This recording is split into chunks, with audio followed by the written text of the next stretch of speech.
हाँ, तो आज अपन इंग्लिश ग्रामर का बहुत ज़्यादा important topic direct indirect speech start करेंगे। ठीक है, बहुत ज़्यादा इम्पोर्टेंट टॉपिक है ये, हर कॉम्पिटिटिव एग्ज़ाम में और आपके भी सब जगह काम आएगा ये आपके। ठीक है, लेकिन फिर मैं बता दूं, जैसे अपन टेंस किए थे बहुत ही शानदार तरीके से, अगर आपको टेंस लर्न है तो फिर डायरेक्ट इनडायरेक्ट आएगा, वरना नहीं आएगा। इसीलिए जैसे मैंने अपन आपको संधि करवाई, तो अगर आपको स्वर संधि याद है तो ही विसर्ग संधि आएगी ना, समझ पा रहे हो? तो वो तो आपकी सोचने की डिपेंड करता है कि आप क्या चाहते हो। अभी जैसे मैं खूब सारे अपन इसमें पढ़ेंगे टेंस चेंज, तो जब तक टेंस का पता ही नहीं तो टेंस चेंज कहाँ से समझ में आएंगे, इसलिए ये चीज़ें तो आपको कंटिन्यू चलानी पड़ेगी। ठीक है, तो ये बहुत ही प्यारा सा चैप्टर है, बहुत वैसे इसको मुश्किल बना दिया गया है, वैसा मुश्किल है नहीं, इतना ईजी तरीके से कराऊंगा कि सब कुछ आपको समझ में आएगा। आज का वीडियो पूरा बेसिक इंट्रोडक्शन का रहेगा, कितने कितने बदलाव चेंजेस होंगे वो आपको लर्न करने हैं। ठीक है, ओके, चलो अपन स्टार्ट करते हैं। Direct and indirect speech, direct and indirect speech. ठीक है, ये वेरी इंपॉर्टेंट टॉपिक, और इसकी शुरुआत में एक एग्जाम्पल से करता हूँ, फिर आपको पता चलेगा कि ये चीज़ होती क्या है। एग्जाम्पल मैंने लिया, suppose Ram said to me, पूरी बात समझना, comma inverted comma, Ram said to me comma inverted comma, इनका भी बहुत बड़ा इसमें अपने यूज़ रहेगा। कोमा इन्वर्टेड कोमा, फिर ये इन्वर्टेड कोमा चालू है, बाद में उधर बंद कर देंगे ऐसे। आई शैल, मैं हर चीज़ बारीकी से बताऊंगा, ध्यान से समझना। I shall go to Jaipur, I shall go to Jaipur tomorrow. ठीक है,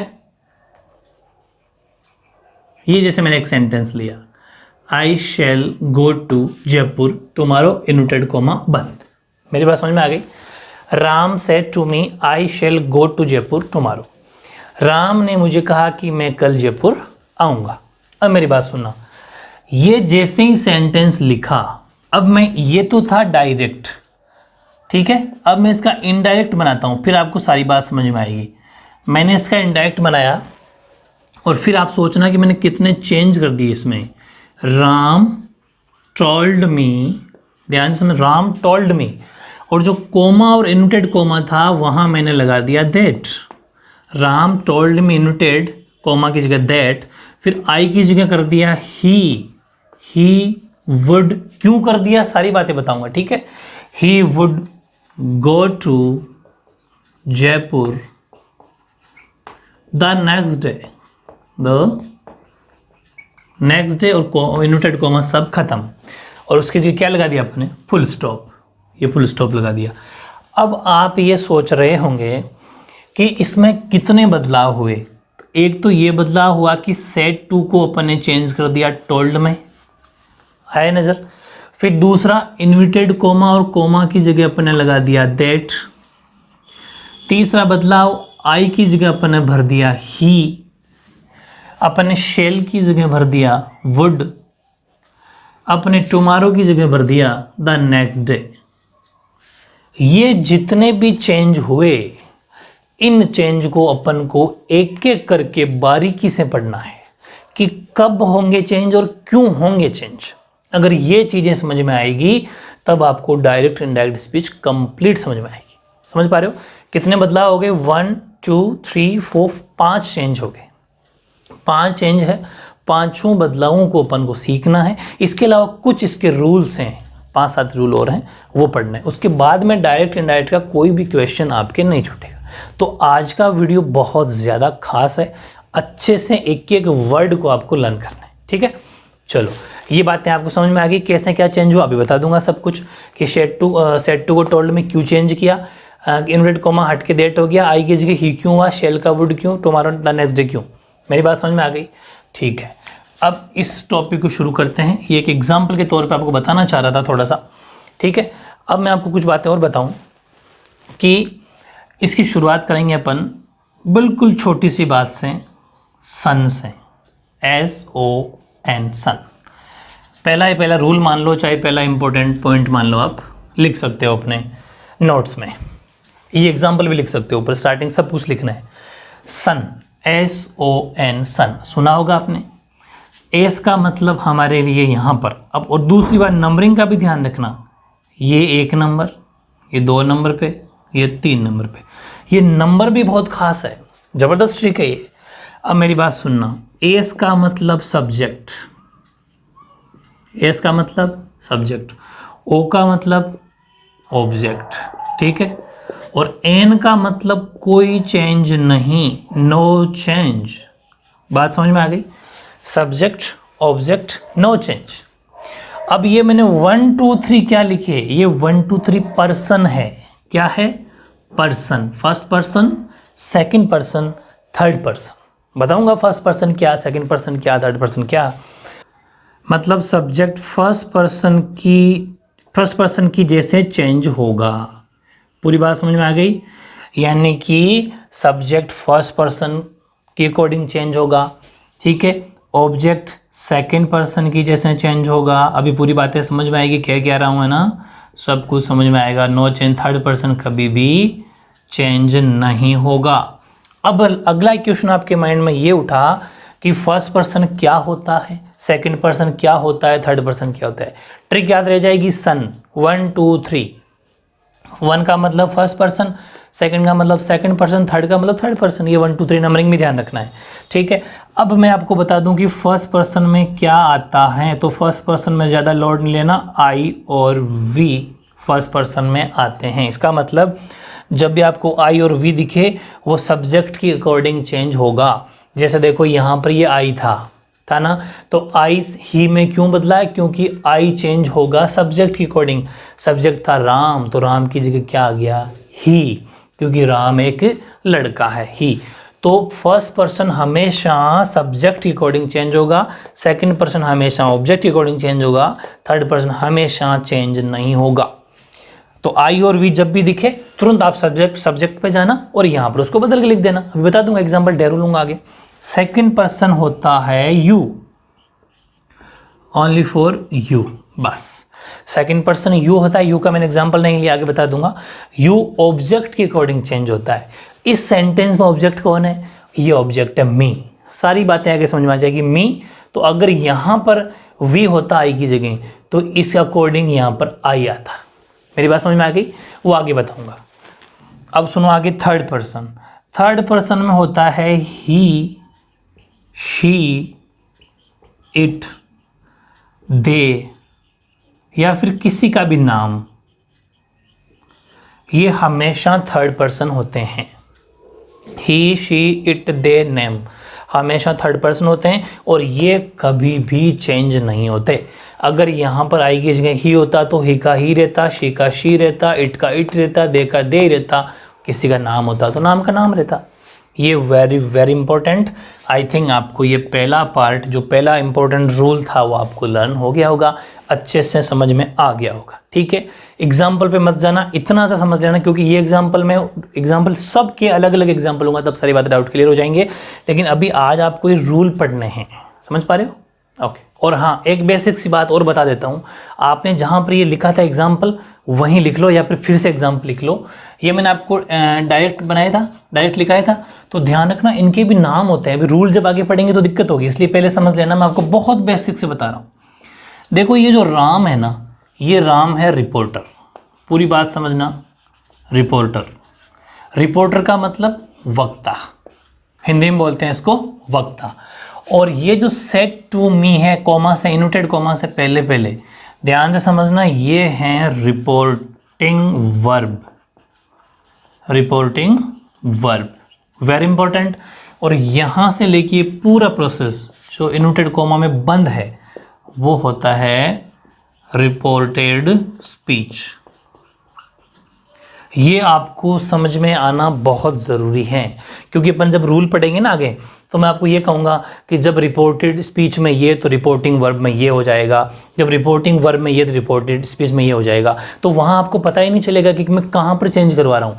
तो रिपोर्टेड स्पीच जो इनवर्टेड कॉमा में बंद है वो पूरा रिपोर्टेड स्पीच है, और जो रिपोर्टर से पहले जो भी होगी वो रिपोर्टिंग वर्ब है। ये रिपोर्टर है यानी कि वक्ता है। इनकी कोई हिंदी नहीं होती, भी रिपोर्टेड स्पीच और रिपोर्टिंग वर्ब के नाम से जाना जाता है, ठीक है। तो ये वेरी वेरी इंपॉर्टेंट है। ये चीज़ें ऐसी की ऐसी आपको चार्ट बना के, मतलब ऐसा एरो बना के लिखना है, ठीक है। ओके। अब नंबर सेकंड लगाओ, टेंस संबंधी बदलाव, वेरी इंपॉर्टेंट है नंबर सेकंड। पहला रूल तो सन पढ़ लिया अपन ने, सेकंड है टेंस में क्या क्या चेंज होंगे, ठीक है, टेंस में चेंज या फिर टेंस में बदलाव लिख सकते हो। तो टेंस, कौन सा टेंस कैसे कैसे बदलेगा, very very important second change है। तो देखो बहुत ज़्यादा इजी तरीके से समझें अपन। पहली बात अपन करें प्रेजेंट की। अब जब आपको टेंस का पता नहीं है तो मैं फिर रिकॉल करवा दूं, टेंस वाला वीडियो फिर जाके देख लेना, जो स्टार्टिंग का बेसिक का है, जो मैंने आपको टेबल बनवाई थी ना वो वाला, फिर भी रिवाइज करवा दूं। प्रेजेंट इंडेफिनिट यानी प्रेजेंट सिंपल, उसके बाद में present continuous, present perfect, present perfect continuous, number 4 हो गए। फिर past simple, past continuous, past perfect continuous. Future नहीं पढ़ना, फ्यूचर इसमें है नहीं, वैसे भी नहीं है। अब सुनो, फ्यूचर को इसको अपन मॉडल की तरह पढ़ेंगे, फ्यूचर को मॉडल की तरह पढ़ेंगे, तो फ्यूचर का कोई लोड लेने की जरूरत नहीं है। प्रेजेंट और पास्ट सिर्फ 2 पे फोकस रखना है नरेशन पढ़ने के लिए। डायरेक्ट को नरेशन भी बोलते हैं, तो नरेशन पढ़ने के लिए आपको बात याद समझ में आ जानी चाहिए। फिर हेल्पिंग वर्ब, तो प्रेजेंट सिंपल की आपको हेल्पिंग वर्ब डू डज या एस दिख जाएगा। Present continuous is am are, present perfect has have, present perfect continuous has been have been, past simple did, past continuous was were, past perfect had और past perfect continuous had been. ये आपको helping verb का ध्यान रखना है। Verb की मैंने trick बताई थी कि हर किसी का 2 नंबर और 4 नंबर वर्ब की first form plus ING, first form plus ING, first form plus ING, first form plus ING, हो गए चारों। कौन से चारों? प्रेजेंट कॉन्टिन्यूस और present perfect continuous, past continuous और पास्ट परफेक्ट कॉन्टिन्यूस, हो गए चारों। इसके बाद में प्रेजेंट सिंपल के तो डू डज वो हेल्पिंग वर्ब होती है और वर्ब की आती है फर्स्ट फॉर्म, ठीक है, फर्स्ट फॉर्म के साथ में एस लगता है। और पास्ट सिंपल की हेल्पिंग वर्ब होती है वर्ब की सेकंड फॉर्म। पूरे टेंसों में सिर्फ एक टेंस ऐसा था जिसमें वर्ब की सेकंड फॉर्म आती है, कौन सा? Past simple. और फिर रही बात लास्ट नंबर 3 की, तो 3 नंबर का टेंस है, कौन सा? प्रेजेंट परफेक्ट भी नंबर 3 का, पास्ट परफेक्ट नंबर 3 का। तो जो जिस नंबर पे वैसी वर्ब आएगी, मतलब वर्ब की थर्ड फॉर्म। ये मैंने आपको टेक्निक बता रखी है, बस इस रिकॉल को माइंड में सेट कर लेना, इतना सा आपके आज काम आएगा। जैसे मैंने बात की प्रेजेंट सिंपल बोल दो चाहे प्रेजेंट इंडेफिनिट बोल दो, बात एक ही है। प्रेजेंट सिंपल टेंस हमेशा चेंज होगा पास्ट सिंपल में। सिंपल बोल दो चाहे इंडेफिनिट बोल दो, एक बार लिख देता हूँ, ठीक है, इंडेफिनिट, ये आपको याद रखना। प्रेजेंट सिंपल हो तो पास्ट सिंपल में चेंज करना है। कहने का मतलब कैसे पता चलेगा कि प्रेजेंट सिंपल है? तो भाई जिसको हेल्पिंग वर्ब याद है उसको तो पता चल जाएगा, वरना नहीं चलेगा। प्रेजेंट सिंपल का मतलब है आपको सेंटेंस के अंदर डू दिख जाएगा या डज दिख जाएगा या फिर आपको एस या ईएस दिख जाएगा। मेरी बात समझ में आ गई क्या?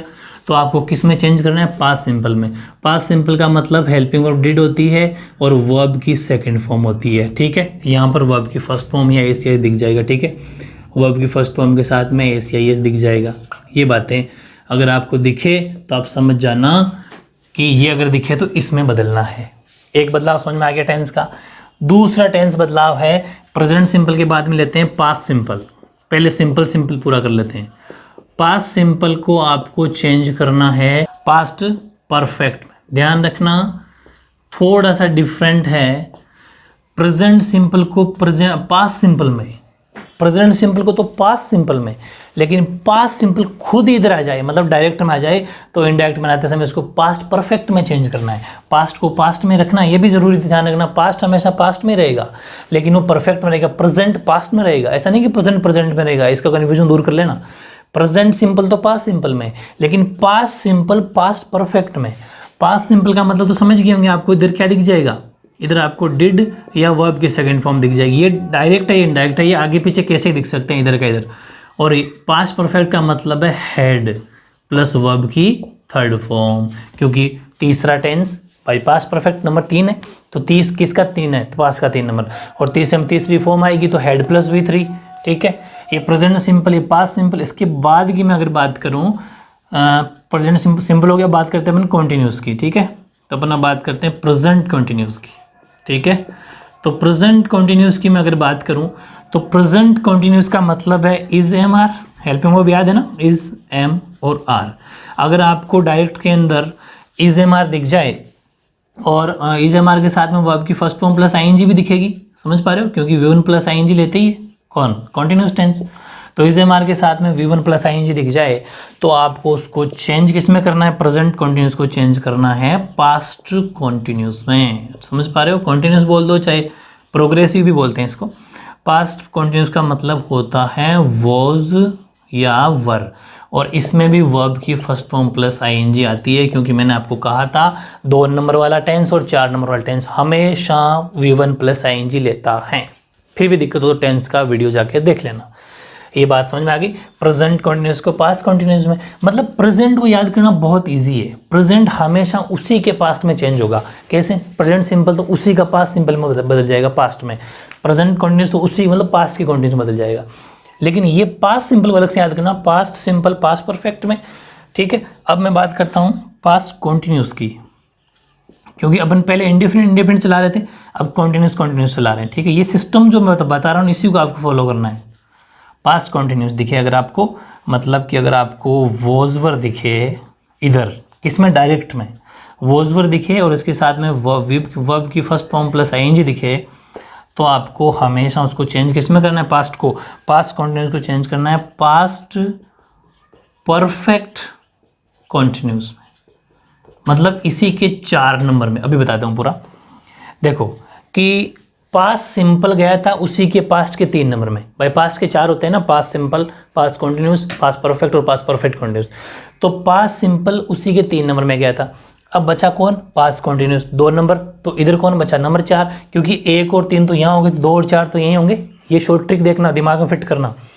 पास्ट का 1 नंबर, पास्ट का 3 नंबर, फिर बचा कौन? पास्ट का 2 नंबर। तो पास्ट का 2 नंबर के बाद इधर कौन है? पास्ट का 4 नंबर, क्योंकि 1 और 3 तो पहले हो गए, 2 और 4 अब बच गए। यानी कि विषम संख्याएं पहले हो गई, ओड नंबर, और ये इवन नंबर है ना। टेक्निक यही तो काम आएगी, कन्फ्यूजन दूर करती है। इवन ऑड मैथ्स और सब जगह काम आएगी।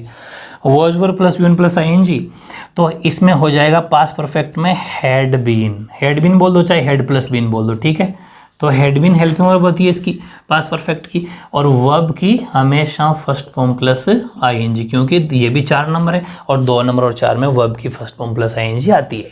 वेरी गुड, ये 4 बदलाव हो गए। इसके बाद मैं बात करता हूँ परफेक्ट की। देखो present simple past simple, present continuous past continuous, चलो एक तो यहीं आ जाएगा। अब है प्रेजेंट परफेक्ट, प्रेजेंट परफेक्ट। ठीक है, प्रेजेंट परफेक्ट का मतलब आपको इधर दिखेगा हैज या हैव। ठीक है, उसको बदलना किसमें? आपको उसी के पास्ट में, यानी कि पास्ट परफेक्ट में आपको बदलना है। तो पास्ट परफेक्ट की हेल्पिंग वर्ब होती है हैड। अच्छा, हैज हैव के साथ में आपको वर्ब की थर्ड फॉर्म दिखेगी, क्योंकि 3 नंबर है, 3 नंबर तो वर्ब की थर्ड फॉर्म लेता ही है। पास्ट परफेक्ट में हेड प्लस वर्ब की थर्ड फॉर्म दिख जाएगी। तो प्रेजेंट परफेक्ट को चेंज करना है पास्ट परफेक्ट, मतलब प्रेजेंट तो बहुत ईजी है, उसी के में बदल रहा है। इसका 3 नंबर तो पास्ट का 3 नंबर, इसका 1 नंबर तो उसका पास्ट का 1 नंबर, इसका 2 नंबर तो पास्ट का 2 नंबर। समझ पा रहे हो ना? अब ध्यान रखना, पास्ट के सिर्फ 2 ही बदलाव होंगे, very very important, past simple और पास्ट कंटिन्यूस, बस।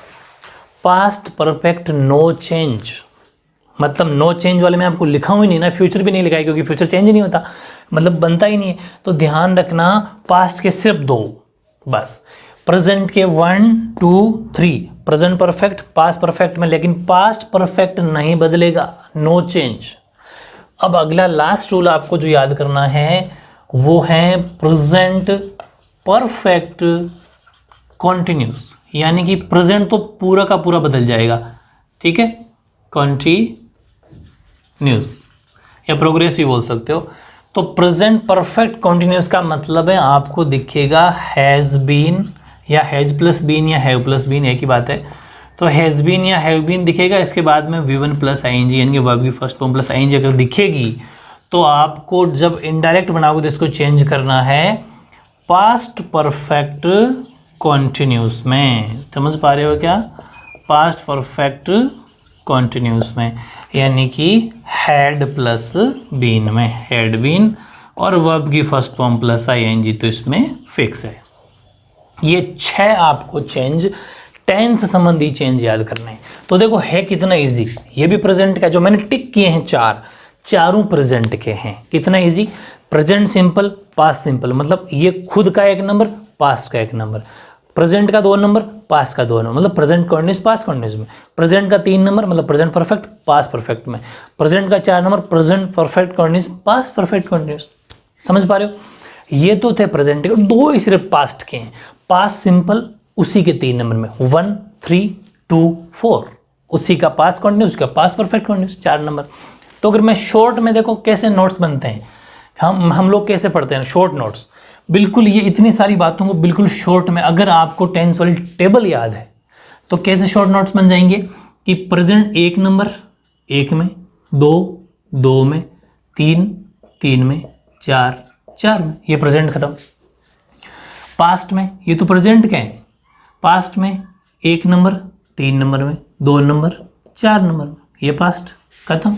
ये मैथ्स ऐसे काम आती है मैथ्स। ये टेंस संबंधी चेंज है। प्रेजेंट सिंपल का 1 नंबर पास्ट सिंपल में, present continuous past continuous, present perfect past perfect, present perfect continuous past perfect continuous, उसी का 4 नंबर उसी के 4 में, इसका 4 नंबर उसके 4 में, समझ पर, इसका 3 नंबर उसके 3 में, पास्ट का 1 नंबर पास्ट के ही 3 नंबर में, पास्ट का 2 नंबर पास्ट के 4 नंबर में। कितना इजी, छोटे से नोट्स बन के बस इतना सा बनाना है, ये सब तो दिमाग में फिट करना है। खैर अभी आप धीरे धीरे जब सीख जाओगे ना तो ऐसे ही नोट्स बनाओगे, इंग्लिश ग्रामर 1 पन्ने में कंप्लीट, समझ पा रहे हो, और ये दिमाग में फिट हो जाएगी। तो ये सारी बातें आपको दिमाग में फिट करनी है, कितनी इजी मज़ेदार हो जाएगी इसका आपको अंदाज़ा नहीं है। ठीक है, देखो होता है क्या है, ये चीज़ें मैं आपको ऐसी क्यों बताता हूँ, आपको हर कोई बच्चे समझता है कि स्टूडेंट है इसको तो बिल्कुल ऐसे नॉर्मल बताओ ये बताओ, नहीं, आप भी सीख सकते हो, आपको थोड़ी ट्रिक बतानी पड़ती है। ट्रिक नहीं बताते तो ट्रिक मैं बता रहा हूँ आपको, इन ट्रिक्स को आपको लर्न करना है, बहुत ज़्यादा ईजी है। ठीक है, ओके। अब नंबर 3 लगाओ चेंज, प्रोनाउन संबंधी चेंजेस। ठीक है, यानी बताता हूँ प्रोनाउन क्या होते हैं। नंबर 3 है ना, तो देख लेना 3 या 4 जो भी, प्रोनाउन। ठीक है, प्रोनाउन में बदलाव, प्रोनाउन में चेंजेस या फिर प्रोनाउन में बदलाव, ये हेडिंग डालो, सबसे इम्पोर्टेंट है ये भी।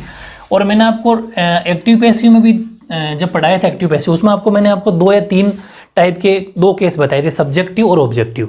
और उस टाइम पर मैंने कहा था कि जब अपन डायरेक्ट इनडायरेक्ट पढ़ेंगे, नरेशन पढ़ेंगे, तब अपन 4 केस पढ़ेंगे। 4 केस कौन से? पहला केस देखो, इसको वैसे नॉमिनेटिव भी बोलते हैं, नॉमिनेटिव, या फिर इसको सब्जेक्टिव बोल दो आप, ज़्यादा इजी रहेगा, सब्जेक्टिव। ठीक है, दोनों ही बोलते हैं। प्रोनाउन, ठीक है, तो प्रोनाउन अपन यहाँ लिख देते हैं, पूरी बात समझना। ये पहला चेंज है, पहला केस है, नॉमिनेटिव या फिर सब्जेक्टिव बोल दो, सब्जेक्टिव प्रोनाउन, बहुत इजी है। सेकंड की मैं अगर बात करूं, पजेसिव। नंबर 2 क्या होगा? पजेसिव, PO है भाई, POSSESSIVE, पजेसिव प्रोनाउन। ठीक है, पजेसिव प्रोनाउंस। फिर नंबर 3 ले लेंगे अपन, टेबल थोड़ी ज़्यादा सुंदर शानदार बनाने में कोई फ़र्क नहीं पड़ता है, आपको तो सिर्फ रूल याद करने हैं। ये 4 केस याद करने हैं, सब्जेक्टिव प्रोनाउन, पजेसिव प्रोनाउन, तीसरा ऑब्जेक्टिव प्रोनाउन, ऑब्जेक्टिव प्रोनाउंस, और लास्ट होगा रिफ्लेक्सिव, रिफ्लेक्सिव प्रोनाउन। ठीक है, प्रोनाउंस। ये 4 केस की टेबल बनेगी, 4 प्रोनाउन संबंधी बदलाव अपन को याद करने हैं। लेकिन मैं जैसा याद कराऊं वैसे ही, कैसे कि मैं आपको पर्सन की कोडिंग याद कराऊंगा ताकि इजी पड़ेगा, और साथ का साथ याद भी हो जाएगा, कैसे कि कोई छूटे नहीं, पीछे रहना भी तो नहीं चाहिए ना।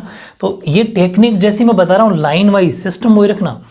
जैसे मैंने कहा आई फर्स्ट पर्सन है और वी भी फर्स्ट पर्सन है, फिर अपन बात करते हैं सेकंड पर्सन की, यू। ठीक है, फिर अपन बात करते हैं थर्ड पर्सन की, तो ही, शी, ठीक है, इट और दे। बस ये इतना सा याद करना है। अगर इसको आगे पीछे याद कर लो तो कोई ना कोई मिस हो जाएगा। Line wise first person, second person, third person कर लो तो कोई मिस नहीं होगा। कोई गारंटी नहीं है, कोई जरूरी नहीं है कि आप लाइन वाइज याद करो, वो आपकी इच्छा है, मेरा कहना समझ पा रहे हो। तो आई, माई, मी और माई सेल्फ, मेरी बात समझ में आ गई? आई, my, me, my self. Reflexive case कैसा होगा? My self. ऑब्जेक्टिव में देखो, आई को पजेसिव में माई कहते हैं, आई का ऑब्जेक्टिव मी है, आई का रिफ्लेक्सिव माई सेल्फ है।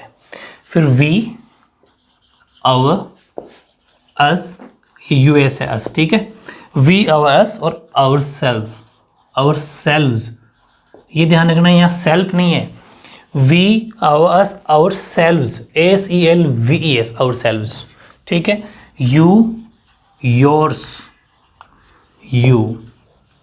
तो इसका मतलब अपन ने जब पैसिव पढ़ा था तभी आपको मैंने बताया था कि सब्जेक्टिव और ऑब्जेक्टिव यू का सेम होता है, यू, यू पढ़ा, आपको याद आ रहा है? Very good. You, yours, you और योर सेल्फ, इसके दोनों होते हैं, योर सेल्फ भी होते हैं और योर सेल्व्स भी होते हैं, ठीक है। ओके, अब आओ इधर, ही, ये ही है तो ही, हिज, हिम और himself, himself, he, his, him, himself, she, her, her और हर सेल्फ, SELF, ठीक है। ओके, अब आ जाओ इट, इट में हो जाएगा इट, इट्स, इट और इट सेल्फ, ये सेल्फ कर लेना, ये लिए। और दे का हो जाएगा दे, देयर, ये दे तो दे, ये देयर, ये दैम, और ये हो जाएगा दैम सेल्व्स, SELVES। बहुत ज़्यादा इजी है अगर लाइन वाइज याद करोगे तो। अब सुनो, और दो तो वैसे भी इजी है, दो तो आपने एक्टिव पैसिव में पढ़ रखे हैं। कैसे? सब्जेक्टिव को ऑब्जेक्टिव में चेंज करो, सब्जेक्ट को ऑब्जेक्ट में चेंज करो, एक्टिव पैसिव का रूल था, आपने पढ़ा था। आई को मी में, शी को हर में, ही को हिम में, यू को यू में, वी को अस में, दे को देम में, पढ़ा था। दो ही तो पढ़ने हैं, लेकिन लाइन वाइज पढ़ना। I, my, me, myself, we, ours, ourselves, selves, ठीक है। फिर यू, योर्स, यू, फिर he, his, him, himself, she, her, herself, it, its, itself, they, their, themself, ठीक है। वो कोई नहीं बचा ना। हाँ, तो इस तरीके से बहुत इजी है जो आपको याद करना है, ठीक है। ओके, हाँ, तो अगला जो बदलाव है, चेंज है, वो है एडवर्ब। नंबरिंग अपने हिसाब से कर लेना, कौन सा 4 नंबर या 5 नंबर चेंज है ये। Adverb and adverb time and place. हाँ, एडवर्ब टाइम एंड प्लेस में बदलाव या फिर चेंज, ठीक है। ये वेरी इंपॉर्टेंट है। अब आपको पता चलेगा कि जो टुमारो को तो द नेक्स्ट डे में क्यों चेंज किया था। तो ये जब भी आपको ऐसा दिखे तो आपको हमेशा बदलाव करना है। पहला कि अगर आपको नाउ दिखे तो उसको चेंज करना है देन में। नंबर सेकंड, अगर आपको दिस दिखे तो आपको चेंज करना है देट में। अगर आपको हियर दिखे, HERE, हियर, तो चेंज करना है देयर में, ठीक है। बहुत ईजी है वैसे तो। दीज को दोज में, ठीक है। ऐसे आपको टू नाइट को चेंज करना है देट नाइट में। और आपको टुडे ले लो पहले, टुडे को चेंज करना है दैट डे में। कब? जब डायरेक्ट में आपको नाउ दिखे तो देन में, here, there, these, those, today, that day. समझ पा रहे हो? ये these, those, today, that day, tonight, that night, ये सब ये डायरेक्ट में दिखेंगे तो इनडायरेक्ट में चेंज कर देंगे अपन। ये समझ पा रहे हो? इसलिए इस चीज़ का भी ध्यान रखना, वरना लर्न कैसे करोगे कि क्या लिखा रहा हूँ मैं। फिर अपन बात करें अगो को चेंज करना है बिफोर में। फिर मैं बात करूँ टुमारो, ये अब जो भी अपने सेंटेंस में लिया था टुमारो, ठीक है। टुमारो को द नेक्स्ट डे में। ऐसे ही अपन अगली बात करते हैं नाउ दैट दिस टुमारो। इसके बाद में अपन बात करते हैं कम। ये भी सिंपल है, कम को चेंज करना है गो में। या फिर अगला है नेक्स्ट वीक, सुना होगा नेक्स्ट वीक, तो उसका हो जाएगा द फॉलोइंग वीक, अब ये चाहे नेक्स्ट वीक हो चाहे वो नेक्स्ट ईयर हो, सब का सब द फॉलोइंग ईयर ही हो जाएगा। मतलब सब में आपको फॉलोइंग लगा के आगे कंटिन्यू कर देना है, ठीक है। Next week the following week और next year the following year. फिर है नेक्स्ट ईयर तो ले लिया, नेक्स्ट ईयर, चलो नेक्स्ट आप रहने देता हूँ। फिर कोई सा next month the following month, मतलब वो नेक्स्ट से आगे जो भी आपको वो हो जाएगा। फिर एक वेरी इंपॉर्टेंट है यस्टरडे, ये तो बहुत बार आता है। यस्टरडे का मतलब द, इसके दो बनेंगे, दोनों ही सही है। द प्रीवियस डे या फिर द डे बिफोर, यानी कि यस्टरडे का क्या लिखना है, द प्रीवियस डे या फिर द डे बिफोर, एक दिन पहले। ये भी बात वही है, एक दिन पहले, दोनों का मतलब सेम है, लेकिन दोनों ही आप लिख सकते हो, द प्रीवियस डे या फिर द डे बिफोर। यस्टरडे के बाद में अपन बात करते हैं, वैसे तो इंपॉर्टेंट सारे हो गए। एक चीज़ और लिखना चाहो जो पास्ट में काम आएगी, लास्ट नाइट, ये वो ले लेना। लास्ट से संबंधित कोई भी क्वेश्चन आ जाए, देखो नेक्स्ट ले लिया अपने, नेक्स्ट लग के आगे जो भी लिखा हुआ है, next week, next day, next year, जो भी आ जाए the following week, the following year, the following month, वो सब फॉलोइंग आ जाएगा।